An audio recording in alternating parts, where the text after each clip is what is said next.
De pronto, el paciente se agitó. Hasta ese momento había permanecido quieto, casi inmóvil, solo su pecho se levantaba de forma apenas perceptible bajo la delgada sábana, pero ahora se sacudió bruscamente, como si hubiera recibido una descarga eléctrica, e intentó incorporarse sobre los codos. Me siento fatal. ¿Me oye?, susurró, y al instante se quedó sin aire. Valentina apartó la vista del suero, de donde colgaba una pesada bolsa con un líquido espeso y escarlata, y miró al hombre. Un silbido ronco y entrecortado escapó de su pecho. El rostro del paciente se cubrió de manchas, una palidez mortal alrededor de los labios y un rubor febril y enfermizo en las mejillas. Gruesas gotas de sudor le perlaban la frente y las sienes. El paciente recorría la habitación con la mirada perdida, sin poder enfocar, y la enfermera vio en sus ojos un miedo inconsciente. No puedo respirar, logró decir de nuevo. David está aquí. Se llevó la mano al corazón y comenzó a respirar agitadamente, como si corriera a toda velocidad sin poder detenerse. Ayúdenme. Quiten eso. El paciente se movió con inquietud, tratando de alcanzar el soporte del suero. Se abalanzó hacia un lado, enredándose en la sábana. Valentina se inclinó sobre él y un característico olor a metal le golpeó la nariz. Alarmada, la enfermera le puso una mano en el antebrazo. La piel estaba fría y pegajosa por el sudor. Dr. Morales, por favor, mire. Se está asfixiando, exclamó ella, volviéndose hacia el médico, que estaba sentado en una silla al otro lado de la habitación, absorto en su tableta. El médico tratante apartó la vista de la pantalla con fastidio y le echó un vistazo rápido al paciente. Valentina, es una reacción normal a la proteína. Un espasmo vascular. Ponle un antihistamínico en el potasio y se va a estabilizar, dijo con tono indiferente. Pero no me empieces con tus dramas. El señor Velasco tiene antecedentes de alergias. Leí su expediente. Valentina volvió a mirar al hombre que temblaba bajo la sábana y no podía creerlo. Pero está poniéndose pálido. Mírele los labios. Haz tu trabajo y no te metas, dijo el doctor. Irritado. Si vamos a interrumpir la transfusión por cada estornudo, nunca le subiremos los niveles en la sangre. De repente, el paciente gimió y se dobló, agarrándose la espalda baja con ambas manos. La enfermera, obedeciendo a su instinto profesional, miró rápidamente la bolsa de orina. El tubo de plástico transparente del catéter se estaba llenando ante sus ojos con un líquido espeso, oscuro e inquietante. Al comprender que los riñones del paciente estaban empezando a fallar en ese mismo instante, sintió que un nudo de miedo se le formaba en el estómago. Dr. Morales, esta no es una reacción normal, dijo en voz más baja, pero su tono se había vuelto más firme. ¿Está seguro de que esta es su sangre? El médico levantó la voz. Indignado. ¿Otra vez vas a empezar? ¿Hasta cuándo? Te dije que obedecieras. El paciente gimió de nuevo, arqueando la espalda mientras se aferraba con fuerza a la barandilla de la cama. Valentina no pudo más. Detenga la transfusión, gritó. ¿Ahora te crees que puedes darme órdenes? Rugió el doctor Morales. Sal de aquí y llama a la enfermera de guardia si no eres capaz de hacer tu trabajo. Valentina no lo escuchó. Sus dedos, por puro instinto, se movieron y cerraron la pinza de plástico del tubo. ¿Te has vuelto loca? El doctor se levantó de un salto, arrojando la tableta en la silla. Se acercó a ella y la empujó bruscamente del hombro. La mujer se tambaleó, golpeando el soporte del suero. La aguja se salió de la vena y un chorro de sangre oscura salpicó en abanico el suelo de baldosas, las manos de Valentina y su uniforme, manchando la tela blanca al instante. En ese momento, las puertas de la habitación se abrieron de golpe. Alertada por los gritos, entró corriendo una camillera. Se quedó paralizada en el umbral, llevándose las manos a la cara, aterrorizada al ver el suelo cubierto de sangre. El paciente siguió arqueándose en convulsiones un segundo más, con un estertor en la garganta, y luego cayó pesadamente de lado.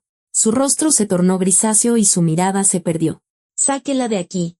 El médico tratante señaló furioso a la rebelde enfermera.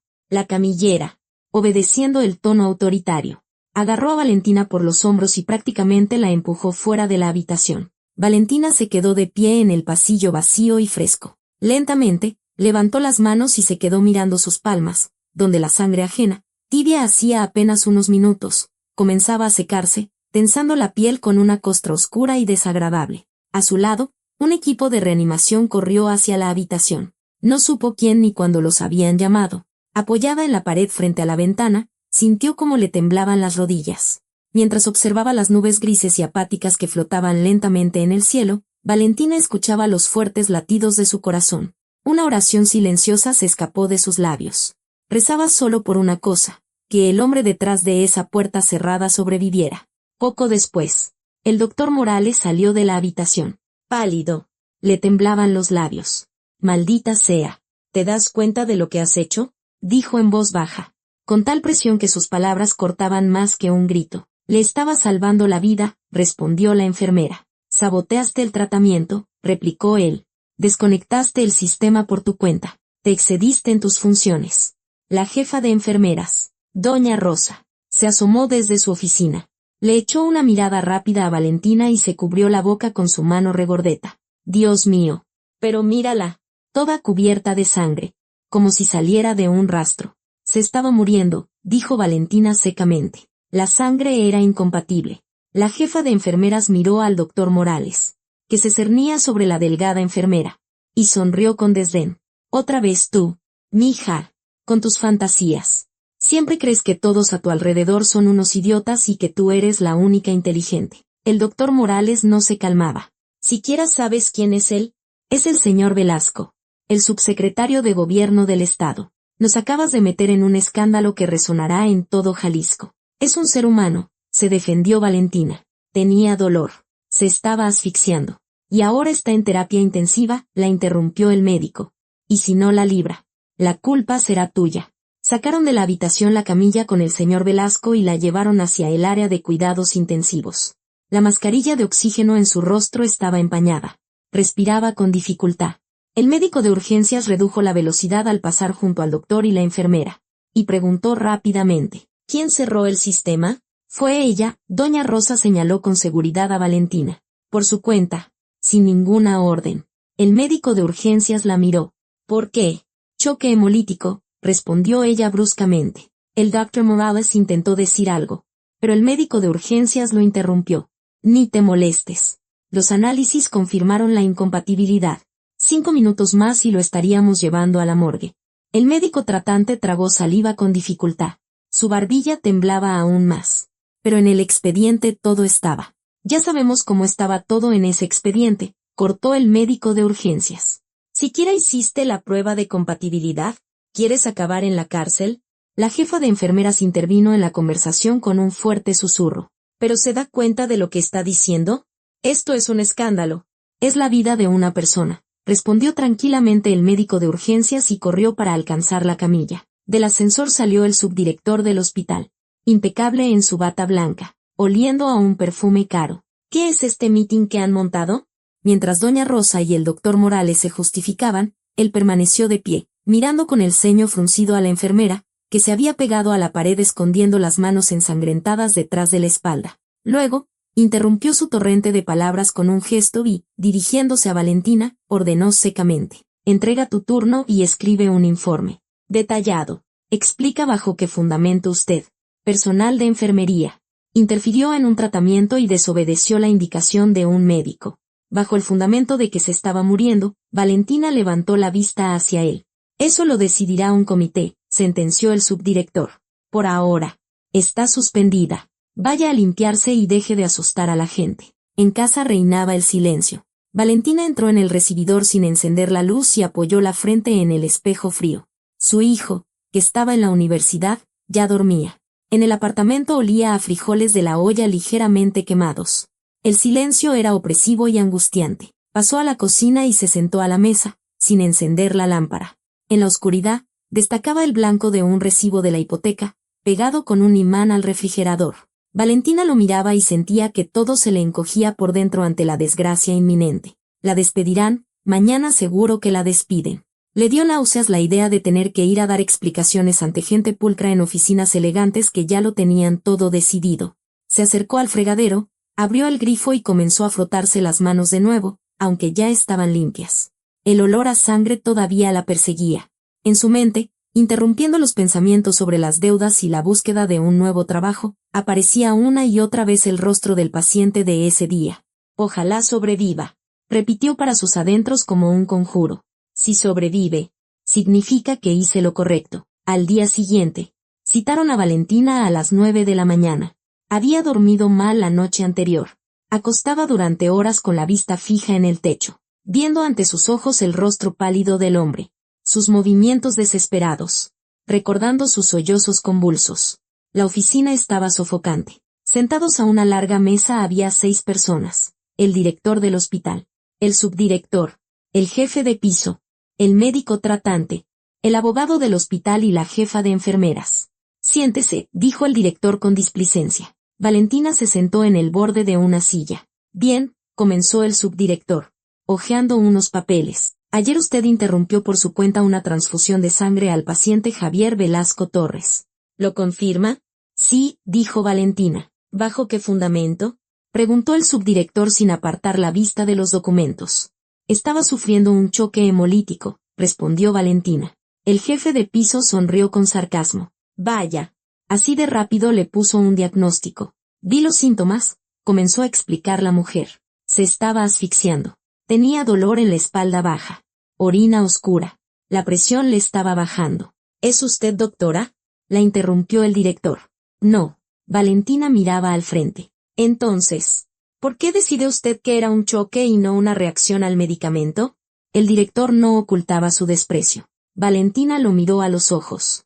Porque el médico de urgencias confirmó la incompatibilidad. Hizo las pruebas. El director abrió los brazos, como indicando que no había nada más que decir. El subdirector se quitó lentamente las gafas y comenzó a limpiarlas con el borde de su bata. Luego miró a la enfermera con cierta lástima. Valentina, usted entiende lo que es el estrés. En ese momento fatídico, cuando, cediendo al pánico, decidió romper el protocolo, pudo haber imaginado cualquier cosa. Habla de orina oscura, de fallo renal, de choque hemolítico. Pero aquí, frente a mí, tengo el informe oficial y reciente del laboratorio. En estos parámetros no hay nada de eso.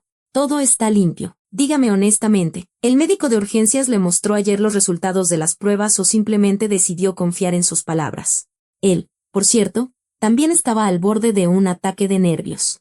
El abogado tomó la palabra. Desde un punto de vista legal, la acción de la enfermera puede ser considerada como un exceso de autoridad y una interferencia no autorizada en el proceso de tratamiento. ¿O sea que quieren culparme a mí?, preguntó Valentina con la voz quebrada. Queremos esclarecer los hechos, respondió fríamente el subdirector. Por ahora, redáctenos un informe. Indique que desconectó el sistema por iniciativa propia, sin la autorización del médico tratante. Valentina miró la hoja en blanco que la jefa de enfermeras le había deslizado y, tras observar a los que estaban sentados frente a ella, preguntó, ¿y en ese informe se indicará que se equivocaron de sangre? El jefe de piso preguntó bruscamente. ¿De qué nos estás acusando? Digo que casi matan a un paciente, espetó Valentina. ¿Y ahora quieren que yo responda por ello? El director le hizo un gesto al jefe de piso para que se calmara y dijo suavemente. Escuche, querida Valentina, es usted una mujer joven. Todavía tiene toda una carrera por delante. No hay necesidad de arruinarse la vida ni de arruinársela a los demás. No la estoy arruinando, respondió ella. La estaba salvando. Él se inclinó hacia adelante, apoyándose en la mesa. Entonces firme el informe. Valentina cruzó los brazos sobre las rodillas de forma desafiante. No lo haré. Todos en la oficina se quedaron helados. El director se puso rojo de ira. Todos los presentes miraban a la delgada enfermera sentada frente a ellos. El subdirector dijo lentamente. Entonces tendremos que plantear la cuestión de su despido. Plántenla, sentenció Valentina. Ese mismo día, trasladaron a Valentina a los turnos de noche. Doña Rosa la encontró en el puesto de enfermería y, sin mirarla a los ojos, le dijo, quédate en las noches por ahora. A ver si piensas un poco y se te quita lo tonto. Los siguientes días se convirtieron en una prueba de silencio para Valentina. No la despidieron de inmediato, pero a su alrededor parecieron levantar un muro transparente e impenetrable. Sus amigas enfermeras, que hasta ayer discutían con ella los planes para el fin de semana, ahora desviaban la mirada apresuradamente, y los médicos pasaban a su lado sin dignarse a dirigirle ni siquiera un breve asentimiento. Trabajaba en los turnos de noche, cumpliendo con sus deberes con una meticulosidad mecánica y programada. Y en ese vacío de los pasillos del hospital, su propia soledad le parecía casi tangible. Cuando terminaba otro turno de noche, le informaron a Valentina que el señor Velasco había recuperado la conciencia y exigía verla. No sintió alegría, sino una extraña y paralizante agitación. Mientras caminaba por el largo pasillo del área de cuidados intensivos, notaba las miradas de reojo de las enfermeras de guardia, y en esas miradas se mezclaban la curiosidad y el miedo. Para todos, ella ya era material de desecho, una persona con una sentencia en el bolsillo. En la habitación reinaba el silencio. Solo se oía el pitido rítmico de los aparatos médicos. El señor Velasco giró la cabeza con esfuerzo hacia ella. «Acérquese», dijo con voz ronca. Pero en esa voz, a pesar de la debilidad, ya se sentía la costumbre de dar órdenes. «Me dijeron que fue usted quien me salvó, y alguien me susurró que, por ello, han decidido sacrificarla». La enfermera asintió en silencio. «¿Se da cuenta, Valentina, de que ha cometido un suicidio profesional?» El señor Velasco sonrió levemente, y profundas arrugas se formaron en las comisuras de sus ojos. «Hoy me trajeron unos papeles. Los médicos insisten al unísono en que casi me manda al otro mundo con su iniciativa». Valentina estaba de pie junto a la cama y sentía ganas de gritar ante tanta injusticia. Apretó los puños involuntariamente, sintiendo como las uñas se le clavaban en las palmas. «Hice lo que tenía que hacer», respondió, tratando de que no se le quebrara la voz. «Vi que sus riñones estaban empezando a fallar. Vi que se estaba muriendo». Javier Velasco suspiró profundamente y desvió la mirada hacia la ventana. «Pero en sus informes no hay nada de eso. Ahí todo está impecable, no se les puede reprochar nada, Valentina». «¿Y yo qué? Solo soy un paciente». «¿Un funcionario?» «Sí, pero no soy médico. El comité no va a escuchar me pareció que me asfixiaba. Mis sensaciones contra sus informes, análisis y conclusiones de expertos usted misma debe entenderlo». Él se calló. Valentina esperó. «Mañana por la mañana la van a aplastar», continuó en voz más baja, con la vista fija en el techo. «Tienen recursos administrativos, abogados y papeles perfectamente falsificados. Y usted no tiene nada, excepto mis palabras, mis sensaciones. Y, para ser honesto, ni siquiera estoy seguro de eso. Dudo que pueda protegerla contra su opinión experta. Mi palabra no pesa más que esta hoja de indicaciones». Señaló el plan de medicamentos que colgaba junto a la cama. Valentina sintió un miedo real. Esperaba, si no la salvación, al menos un simple apoyo humano, y en su lugar escuchó la fría constatación de su derrota. «¿Entonces usted también cree que me entrometí para nada?», preguntó, y un nudo amargo que le impedía respirar se le formó en la garganta. «Creo que la verdad es algo caro. A veces cuesta una carrera. Váyase, Valentina. Gracias por venir. Necesito descansar». Ya había agarrado el pomo de la puerta, sintiendo cómo se extinguía en su interior la última esperanza, cuando escuchó a sus espaldas su voz seca e incolora. «Hasta mañana. Y de todos modos, gracias, Valentina. Espero que encuentre la fuerza para seguir en esta profesión». Valentina salió al pasillo y cerró la puerta. Ese espero sonó como un epitafio. No dijo, «Te ayudaré a quedarte». Dijo, «Inténtalo tú misma. Si puedes». Como si se despidiera de ella de antemano. El comité disciplinario comenzó a la mañana siguiente. Sentados a la larga mesa estaban sus miembros, varias personas con trajes serios y batas blancas. Sus rostros en la sofocante oficina parecían todos igualmente grises. Hablaban en voz baja entre ellos, moviendo carpetas, pero era evidente que todas las miradas volvían una y otra vez al centro de la mesa. Allí estaba sentado el hematólogo principal del estado, un hombre canoso con una mirada pesada tras sus gafas. Hojeaba el historial clínico sin prisa, sin prestar atención a los susurros y el ajetreo a su alrededor. El director del hospital estaba de pie junto a la ventana, con las manos a la espalda. Hacía todo lo posible por parecer tranquilo, pero lo delataban su cuello tenso y petrificado, y la forma en que los músculos de su mandíbula se contraían con cada pregunta del experto. Cuando Valentina terminó de hablar, un silencio pesado, casi palpable, se instaló en la oficina. El director sonrió casi imperceptiblemente. Según su versión, las palabras de la enfermera no valían nada frente a los documentos perfectamente archivados en la carpeta. El abogado del comité ya se estiraba para tomar el formulario de la orden de despido cuando llamaron a la puerta y se oyó el sonido característico de las ruedas de una silla. A la oficina entró el subsecretario de gobierno en pijama de hospital. El señor Velasco estaba pálido, pero su mirada era aguda y penetrante. Su asistente empujaba la silla de ruedas. Los hombres en la mesa se callaron. Se podía oír el zumbido de la lámpara del techo. «Continúen, señores», dijo el señor Velasco en voz baja. «Me interesa mucho escuchar cómo castigan a la persona que corrigió su error fatal». El asistente, sin esperar invitación, se acercó a la mesa y colocó frente al hematólogo principal un sobre con el logotipo del Centro Estatal de Sangre.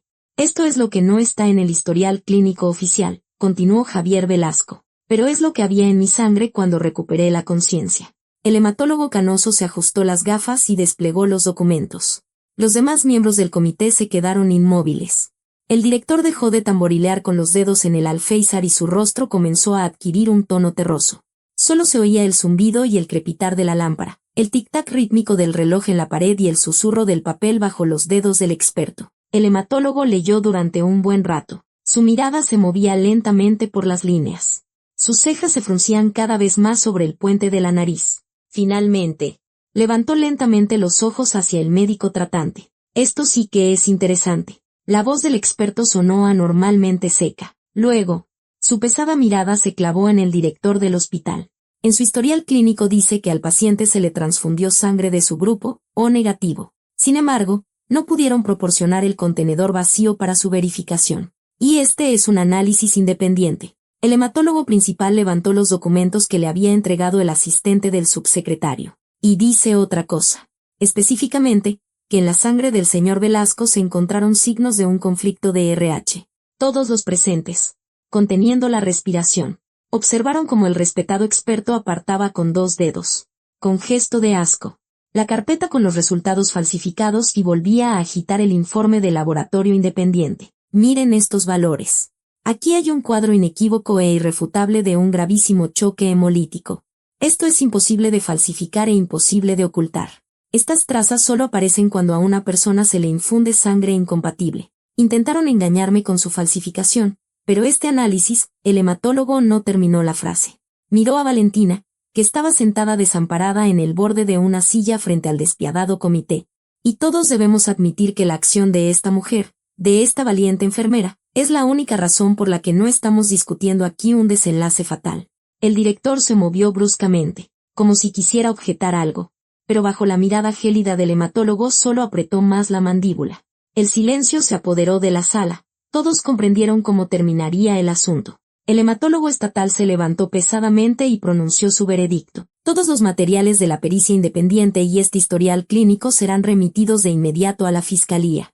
Aquí hay un claro caso de falsificación de documentos y de creación de condiciones que amenazan la vida de un paciente. El director y el personal responsable quedan suspendidos de sus funciones hasta que concluya la investigación. Valentina permaneció inmóvil, sin creer lo que estaba sucediendo. Ya no esperaba un milagro, ya se había resignado al exilio, y ahora no sentía triunfo, solo un extraño silencio zumbante en los oídos.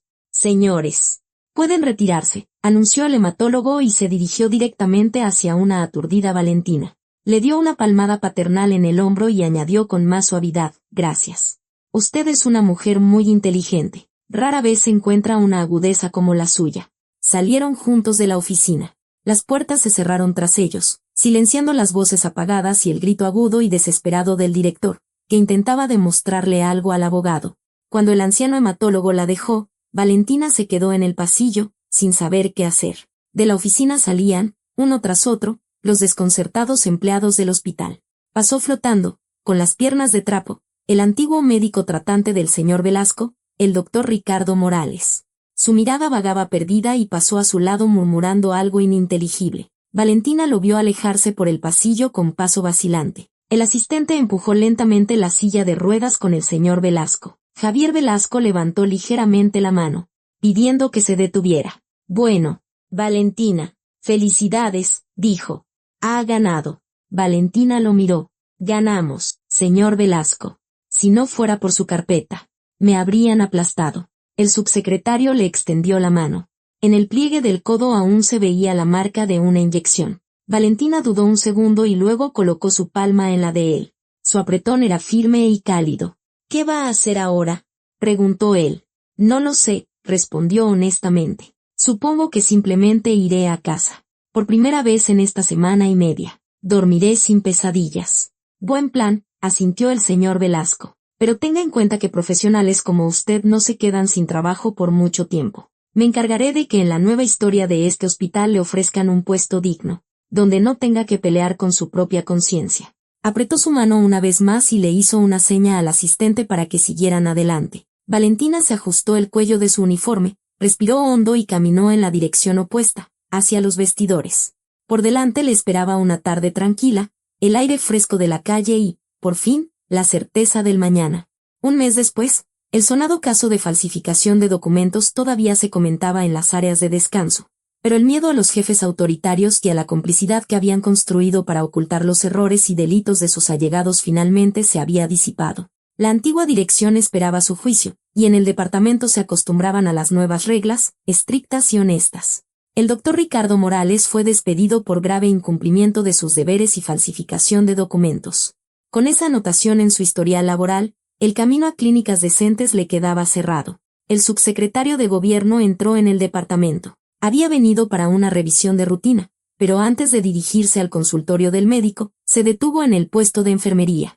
Sobre el mostrador había una carpeta abierta con órdenes, y a su lado, un gafete nuevo y reluciente. El señor Velasco recorrió con la vista las líneas del documento y se detuvo en el nombre de Valentina. Ahora, junto a él, se leía, jefa de enfermeras del departamento. En ese momento, Valentina salió de una habitación. Llevaba un uniforme impecable y el pelo recogido.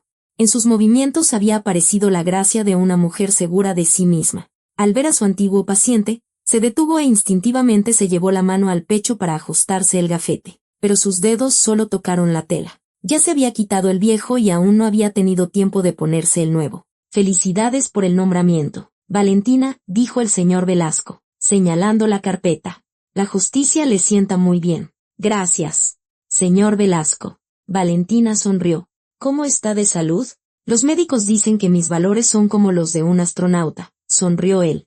«Los riñones funcionan a la perfección. Resulta que si el tratamiento se sigue según el protocolo, y no según el capricho de alguien, las cosas van más rápido». Volvió a mirar su nuevo gafete sobre la mesa y añadió, más serio: «Me alegro de que se haya quedado en este hospital. Ahora estoy tranquilo por mí y por los que terminen aquí». El señor Velasco se dirigió por el pasillo hacia el consultorio del médico. Mientras Valentina tomaba su nuevo gafete, se abrochó el alfiler en el pecho, y en su mirada ardía una determinación activa. Estaba en su lugar. ¿Y a ustedes? ¿Les gustó mi historia? Escríbanlo en los comentarios y no olviden suscribirse a nuestro canal. En un par de días publicaremos una nueva historia. No se la pierdan.